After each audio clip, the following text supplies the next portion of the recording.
Hello, welcome to Off the Shelf Reviews. It's Gaming Friday. I'm Gary. And I'm afraid of the dark. And today we are playing The Darkness, which came out on the 25th of June 2007.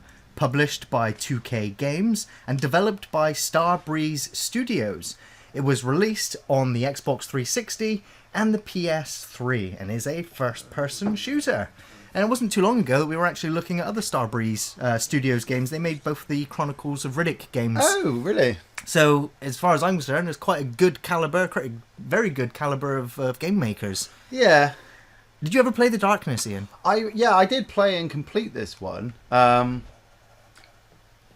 Didn't know. play the sequel? No, I didn't get around to playing the sequel. I didn't play this one until long after it had come out, so by the time I got to it, graphically it wasn't as great as it had been when it first came out. So yeah. I was really only playing it just to say that I'd played and completed The Darkness. Okay. The second one I've heard is supposed to be really the second one is really good. It came out in 2012, so quite a break between the two games. Yeah. Long enough to warrant building up the hype for the second game. Now, both games didn't sell particularly well, which I think was a bit of a shame. But I think that they're both outstanding games. Now, I think the time these games came out, there was a plethora of other first-person shooters. Yeah. At this time, the Call of Duties were doing their thing. Yeah. There was just so many games, so many different think the Condemned and varied. was doing their thing. Yeah, there were so many different and varied games available that this one probably just got lost in the shuffle. By looking at the games released over the last sort of 5 years, there's not been that many games, especially within the horror genre, or first-person shooter games that are even telling stories. Whereas 2018, we're seeing a lot of first-person shooter games that are actually just ditching single-player campaign stories and just going for multiplayer. This one just went, no multiplayer. This is a single-player narrative experience. You say that, but I just saw multiplayer on the menu. Okay, maybe it did have it, but did anybody bother to play this game multiplayer? I doubt they did. No. This was a game you played for the story. Now, granted, a lot of it does feel a little bit linear, on the rails. Yeah. But the game does open up. You do eventually end up in a hub area, which is the New York underground subway system. Yes. Which is what connects to all the different locations, which are all the different levels. Yeah. Now, did you ever read the Darkness, the comic book? No, I didn't. No. The Darkness's first appearance was actually in a comic series called Witchblade back in 1996. Oh, wow. And I've heard Witchblade, yeah. This is, Witchblade's had several failed TV shows and movie adaptations. None of them have really taken off. And believe it or not, they are still looking at a Witchblade TV series in 2018 or 2019. So that property is still struggling to find its audience. Yeah. But yeah, The Darkness, this is based off the comic book of the same name. And it was produced and published by Top Cow Productions. And The Darkness was created by Mark Silvestri, Garth Ennis, and David Wall. Yeah. Now, Mark Silvestri has worked on X-Men and Batman comic books, so he's been on Marvel and DC. Garth Ennis right now is one of the co-writers of the Preacher TV series, which I'm very much enjoying. Nice. And David Wall, he's worked on Spider-Man, X-Men. He worked with John Woo on the Stranglehold game. Yeah. So, like I said, some very talented people behind this game and behind the original sort of the comic book run. So the story pretty much follows mafia hitman Jackie Estacado. Yeah. And it's his 21st birthday. And he will become the bearer of the Darkness, which is an elemental force that allows access to a demonic dimension where evil resides. And Jackie will use the power of the Darkness to right all of the horrible things that happen to him, which is basically losing the love of his life. Yeah, he's betrayed by the mafia boss who's his uncle or father. I think it's Paulie, I think he was called. Yeah. And Paulie knows he's going to become evil, so he kills him before he can, but then the darkness still brings him back anyway. And he wants to get revenge on Paulie. So yeah, it's like a big horrific vengeance story. Yes, yeah, and obviously the game has a sort of dynamic where you can play trying to be a good guy, or play it just being consumed by the darkness. Yeah, I think the more you use the darkness, the more evil you become. Yeah, well, the more you lose yourself and the darkness just becomes you. Yeah. You are eventually then just the darkness. There's no more Jackie. Yeah. It's just the darkness. But the more you power up the darkness, the more powers that you'll have, the stronger that you'll become. Yeah. I do like the fact that this game uses the darkness, not just as its name, not just as the name as the creature, but as an actual gameplay dynamic. Yes. Where you can use the darkness so long as you are in the shadows. If you are in a well-lit area, the darkness cannot come out of you. You cannot use any of those powers. So you find yourself going around breaking all of the lights. Yes. Smashing lamps and street lights so that you can move around easier. Obviously, at the beginning of the game, you are just going to be Jackie right now. I don't think you get the darkness straight away. No, we've got to go through the whole opening sequence. Yeah. Are you dead? Help Mikey. So what do you think of the graphics for a game that's more than 10 years old? They're looking a bit dated now. Kind of reminds me of Condemned. Yes, yeah. You know, just like I said, it must have looked really, really good back in the day. With Hell yeah, I 360 couldn't and stuff believe it, like that. especially that opening sequence where you're in the car just shooting. I was just like, wow, this is a big upgrade in the graphics department. Yeah, you know, this whole open chase sequence. But yeah, well, you can see kind of where the Chronicles of Riddick stuff has gone from. Yes, yeah. Right, I got to try and get out of here. Mikey, where am I going? Through that door there? Am I going through this door? I would imagine so. Nope. He's probably talking to you. You probably can't hear him. Yeah, I should have the subtitles on. He's gonna give me He's giving you a gun. Give me a gun. He's giving you two guns. Give me two guns. Dual wielding time. Now, the game does have all of the standard sort of weapons that you'd expect to take in a first-person shooter. Yeah. But at least with this game, you get the darkness to play with. And with the darkness, you can summon what's called the Darklings. Yeah. Which are like little imps. You know, if you ever played, what was it called? Overlord? Overlord, yeah. Where you had all those little minions, the little gremlins running around. They're kind of like them, just a little bit more ferocious, as you can send them to go and hunt down and kill all of the gangsters, essentially. And they'll toy with them and play with them, or keep them occupied whilst you do what you've got to do. Right.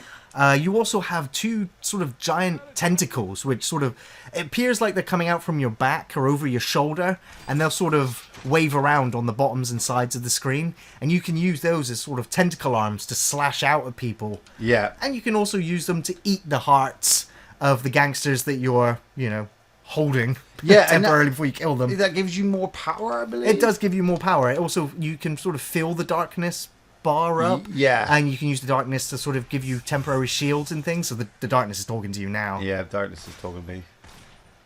But then there's also sort of a bit of puzzle element solving where there'll be small crevices and gaps that you won't be able to reach, or there'll be locked doors that you'll need to send one of those serpent snake darkness tentacles through to go and open doors or find keys and bring things back to you to progress. Yeah, and I remember there was a couple of boss fights I was in which just made it really, really hard. You know, you had to really balance everything of taking everybody out and using the power of the guns, darkness using to the keep you powers. alive, while also using the powers, and then also fight the boss. Motherfucker gets up! Yeah, in the Nice. face. There we go. I say it's so satisfying dual wielding in games. Yeah, it is. Dual wielding two miniguns in Duke Nukem. It's still one of my favourite things ever. Yeah. But yeah, I think the powers got upgraded in the second one. Yes, the powers got upgraded, and the viciousness and the brutality and the goriness of the kills also a lot more horrifying. Where I remember the tentacle pulling out the hearts out of guys' asses. Oh, you know, it nice. was brutal, and everybody's screaming. Yeah, it's just great. You know, you don't get many of these games anymore. No, that's the sad thing. That's what prompted me to go, let's have a look at the darkness. Go back and have a look at the darkness, because I remember really enjoying the game, but I also remember being fantastically frustrated with the game. Yeah. This game has different difficulty settings, if I remember rightly. And of course, being me, I like to complete all of my games, if I can, on the hardest, most brutal difficulty setting. Yeah. There are exceptions. Ninja Gaiden comes to mind. Yeah. But this game was a little bit frustrating, especially if I remember rightly towards the end. I remember if it was this one or the end where you end up in the darkness's dimension. Yeah, I think it's this one. Yeah, and oh my god, it was just a case of I hated the level design of that level. I hated the difficulty of that level. It was also, it felt like a labyrinth. You couldn't quite figure out which way you had to go, and that was annoying. And the only real blemish I have for this game. Yeah, as the game went on, I mean, it lost more of its... it lost its major revenge stuff and became very supernatural. I think we killed Paulie at one point, but we still have to, deal with the darkness because Jackie's still... Even if you decide to use the darkness like shitloads, the story still kind of forces you the same way. to, try and recover your humanity. You are the hero. You're not supposed to be eating all these people. Not supposed to succumb to the darkness in the end. Yeah, and you're like, whoa, no, fuck you. I'm choosing my own shit. Well, I mean, I don't want to go into spoilers necessarily for the ending of this game, but if anyone has played the game, you probably know... You know how the ending goes, and it doesn't really matter what ending you have. The second game always starts the same way. Yeah. Where Jackie is, fighting the darkness. I do like the opening of the second game where you have more of the gangsters are more on your side because you run the mafia at that point, and so you have your own hitmen and things. And the dialogue is so good. The game is both Darkness games are so well written, and so the reason why I won't go into too many spoilers about it is because if you've never played the Darkness games, and if you own an Xbox 360 or a PS3, I don't know if these games are backwards compatible. I'm gonna guess not, but they sure as hell should be. Or they should be given HD remasters because that's the dumb thing these days. Yeah. If not, I want a Darkness 3. I really do. I don't know how the story ended in the second one. I can't remember how the story ends in the second one. I remember enjoying it. Now, can you just do me a favour and go back to that television that was over there? Television. There's a television there. Can you change the channels? I don't know if you can. Yeah, you can change the channel. Now, this game has, I think, 2 full movies within it. Right. To Kill a Mockingbird is one of them. But there's a Street Fighter or a Ninja Fighter film on the TV as well. Okay. And there's a couple of full episodes of some cartoons as well. I was going to say, I don't know what this is now, actually. I'm trying to remember which films are in there. Is this To Killing Mockingbird? Oh, shit! I didn't shoot her! Somebody fucking shot at me! I was watching that! You bastard! Motherfucker! But there's a sequence, my mind is mixed the 2 Darkness games together, but I think it might be this one, where you sat with your girlfriend, I think she's called Jenny, and you're sat there out on the couch. It's this one. And it's this one, and you can sit there with your girlfriend and watch the entire film To Killing Mockingbird. Yeah. And while the credits are playing, and then progress the story. Yeah. I've never played a game like that. You've played games where there's been interactable sort of computer game machines to play. Mad Max 2. Mad Max Grand 2 Theft did Auto it. has a TV, and lots of TV stations. Yeah. But yeah, I do like it when there's, it makes the world feel more fleshed out, more real, more like, you like the interactive environments. Yeah. And that's what this game does have a lot of, like the TVs, like telephones and different things where your characters will pass commentary on them. Yeah. There's a lot of stuff put in here which makes it more than just a shooter. Yeah. There's a lot of depth to it, you know, which in some places it does clash. You're like, oh, that could be a bit more refined, that why is that like that? But then again, when did this game come out? 2007. So we're looking at least 11 years old game, which but it's an 11-year-old game that does still kind of play nice. Yes. Yeah. Well, I was going to ask you how the controls are, because that is one other sort of bugbear learning to play the game, is that you at first you start off with your dual wielding, you've got your guns, you go around shooting and things. I think that's Paulie now giving me a bunch of shit. Is that a VHS player? I think so. Cool. And once you get the darkness powers, the controls then do get a little bit finicky, because you're trying to control the tentacles at the same time, control the guns and shoot. Yeah. And so you're trying to balance it on a controller. It can feel a little bit overwhelming, and but once you get used to it, it becomes second nature. But it is a bit of a learning curve, just getting used to all of the controls and the darkness powers. You've got to try and when you get into a fight, like I just got into a fight there with a bunch of guys. You stick the reticles on their face and shoot them with 2 bullets, they may not go down. Yeah, and you're like, I shot the guy in the face. He should be dead. He should be dead. You know, you've got to utilize all of your skills as a first-person shooter and this character with horrific powers. Yeah. To balance it all, to be able to say, right, okay, you may die 6 or 7 times in a fight sequence. God, the opening credits are still going. Still opening credits, still going. But then, you know, you'll get past that sequence and go, how did I not do that before? Oh, it's because I forgot to power up the darkness. Or I forgot to break some of those lights. You know, and I was too busy using my pistols. I should have just got my machine guns out. Darkness will fall. Love that voice actor. That little voice. I'm going to mention him now. His name popped up earlier, but it's Mike Patton. Yeah. Do you know who he is?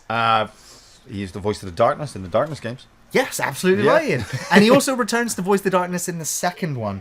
But did you know that he voiced 95% of all of the zombies in Left 4 Dead? Really? Yes. Wow. But he is also the lead singer of the band Faith No More. Is he? Yes. Oh, that's awesome. Yeah. Hell yeah, it's awesome. So there's probably, you know, I think earlier on the TV you saw a glimpse of a rock thing going on. That was probably Faith No More. So yeah, he is a brilliant voice actor, especially when it comes to doing dark, demonic, otherworldly creatures. This guy needs to do more. You need to cast him in as more horrible characters. You know, he rivals Kane as far as I'm concerned for the gravity of the voice actor. You know, the demon voice in Splatterhouse. Yes. You know, it's that quality. It's very, very good. I mean, that's the thing. Like, it's like what we said about it you know, being very realistic. Once you gave the voice to the darkness and made the darkness a character. Yes. You know, who taunts and talks throughout the entire game, talks to Jackie, comments on the things that are happening, the things you're doing. Will also tease you and torment you, and you know, kind of like GLaDOS does in Portal. You know, it will call you out for your stupidity. Yeah, and you when you're alone, is that one of the imp creatures? One of the imp type creatures. Yeah. When you're alone and the only voice you've got is the fucking darkness whispering in your ear, You feel compelled to do what he's asking, or be seduced by the dark or side, try and fight against him. You know, and it's just like, yeah, it just makes it a little bit more fun. I should also point out the voice actor for Jackie is Kirk Acevedo. Okay. Who was in the Oz TV series. One of the main characters.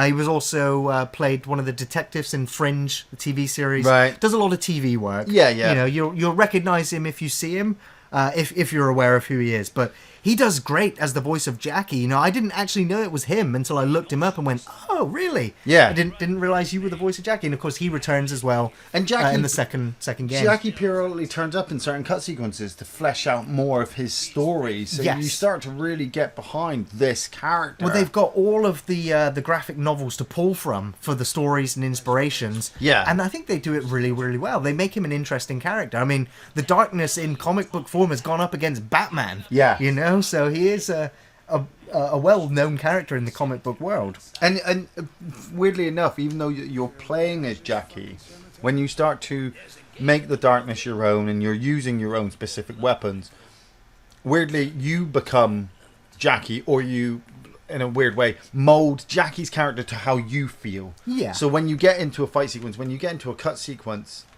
and you know the game's like, hey, you know, what do you want to do? You're actually sat there thinking, do I want to kill this guy? I want to break all the lights, summon some darklings to rip off your legs while I tentacle lash down your throat to pull out your heart. But then because you guys have killed me over and over again. I want to kill everybody. Payback. Right, okay. Embrace the darkness. Through you I will display my power. Because it's fun being the dark side. Right, okay, so I'm going this way because he's blowing up all the lights. Cut sequence. I am born. You want it all, but you can't have it. Yes, the tentacle arms. Oh, that's it. Murder, kill, I do love evisceration. The look of those worms. Oh. Yes, more. Love it. It's just so violent. That guy's making a run for like. Oh, you can take control of these, can't you? Yeah. Yes. That's how you get to sliver around and go and take them out. Oh, its face has been tearing right off. This is so good. Yeah. Oh yeah, the final The- power. the You get the black hole. hole powers. Oh, Yeah, shit, you send all the yeah. corpses through. Yeah. Now, fuck. this game has been praised for its brilliant storytelling, its exceptional voice acting, quality level design. It has been criticized for having slightly weak physics and some very stupid AI. Now, granted, you will have moments where the AI will go up to a corner where you've just killed a guy and they will hide on that same piece of cover and pop their head out Yeah. for you to shoot them, you know? And then you wait for the next guy to run up behind that same piece of cover and you shoot him in the face. It does have some of those moments, but you can kind of just... it doesn't happen that much, you know? And sometimes the enemy do seem a bit stupid and they just come running at you with guns and you're like, are you stupid? Like, have you seen what you're running at? Rambo. Yeah. Where's he going? What's he doing? He's gone over there to open the gate for you? I think so. I'm going to go devour some more hearts. Yeah, why not? Get some more power. Get some more ammo. Always check now, for ammo. This game also has some fantastic collectibles, as does the second game. And that's great because the collectibles aren't just, you know, a stat that you go to on the menu and go, I've collected 15 of 75 sheets of paper. Yeah. That do nothing. That might give you some achievements, you know, if you want to laboriously go through the game again and again and again, or sit with a walkthrough guide to kind of get all these collectibles. At least in the Darkness game... It's still live. Yeah. Not anymore. Not anymore. Put him out of his misery. I would have left him twitching a little bit I longer. was like, wow, that guy's alive. Look at that graphically, though. That's pretty good. I mean, I put a bullet right in his eye. Yeah. And then I've torn his the heart big out. black area. You know, so they put a lot of detail in blood yes, and guts. and they upped it for the sequel as well. Hey, look at that guy. Praying.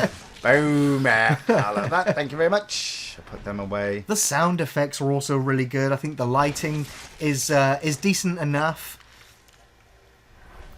Redirect But dark. this game has so many great moments that it definitely warrants a playthrough.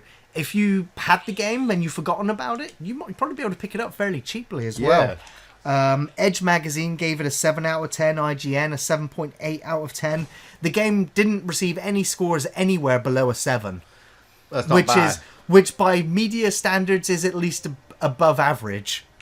Because it's very rare that you see even, you know, bad games get under scores of 5 by most media's, you know, numbered ratings, which is one of the reasons why we don't really give numbered ratings to games, because it's Yeah, you just...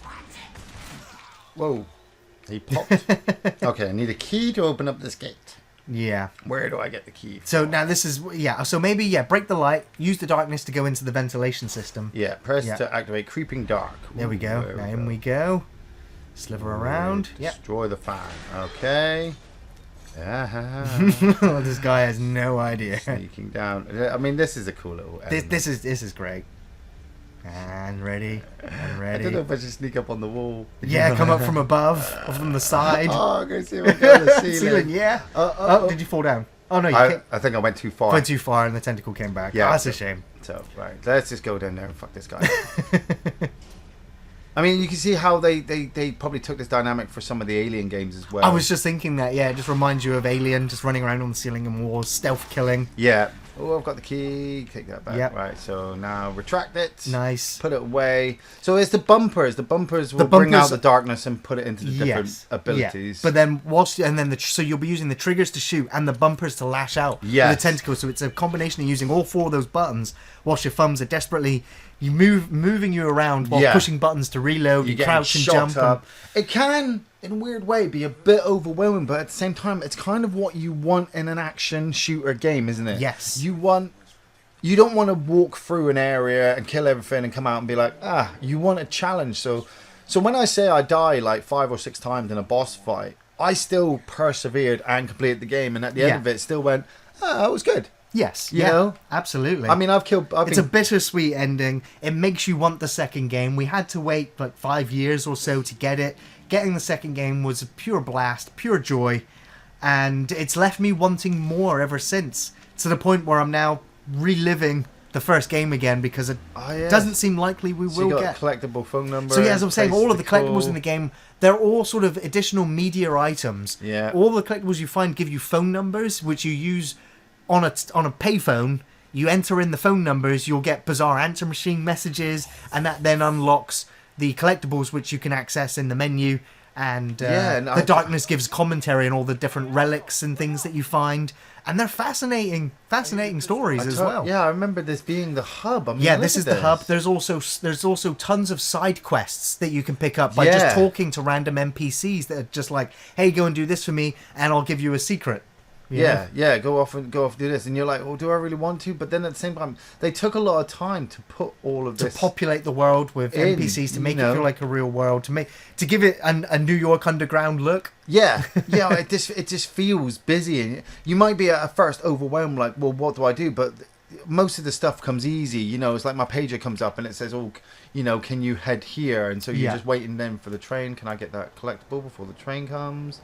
That was a no. Yeah. But maybe before the next train comes. Yeah. Go, get it. Grab it. Collectible number 88. Jump. Right at the start. Is that another one? Is that another one down there? Yep. That is another one down there. Boom. You know, you can take your time to search all of this stuff and explore the world. See, like I said, there's lots of interesting different things, whether you're just looking at the graffiti, the fake film posters, watching the television, talking to NPCs, going on the next mission. Obviously, each level when you get there is fairly linear, but I love the level design, the lighting, the music, the gameplay, the story, the voice acting. It's all solid. Time to call Jenny. Jenny, I've almost been killed by my uncle. So do you recommend The Darkness, Ian? I do recommend The Darkness. I mean, it's aging. It is aging, but it's still one of the better first-person shooters. You know, it does have a cool story dynamic behind it, especially with the darkness and the character of the darkness. The skills you learn, you know, 1 minute you're shooting people up with all the bullets you're carrying, and then you remember, oh, that's right, I can rip people's hearts out with a tentacle. Why haven't I been doing that? You know, the level upgrading system. I remember hating Paulie. Yes, yeah. I remember getting to a point you get emotionally invested in the story. That's it, where I just really wanted to get to him and kill him. And I mean, maybe that ruined it for me, because once I did kill him and it carried on with trying to take on the darkness, I didn't care. I wanted to be evil at that point. Yeah. You know, I had the power of a god, but being forced by Jackie's role, humanity, to be like, no, I don't want that. I want my girlfriend back. Maybe I should go play the second one. I would, I would play them both. If you could get them both, you'll have a hell of a weekend. Yeah. A hell of a weekend. Yeah. And so with that, I want to say thanks for watching, everyone. We're back next Friday looking at another video game. Of course, new film reviews on Thursdays. You can find us on Facebook, on Twitter, and on Patreon. And don't forget to check back this Saturday, tomorrow, as the next podcast will be going up. Oh, yes. Where me and Ian will be talking about Star Wars. See you all next time. Take it easy. I'm going to take my train.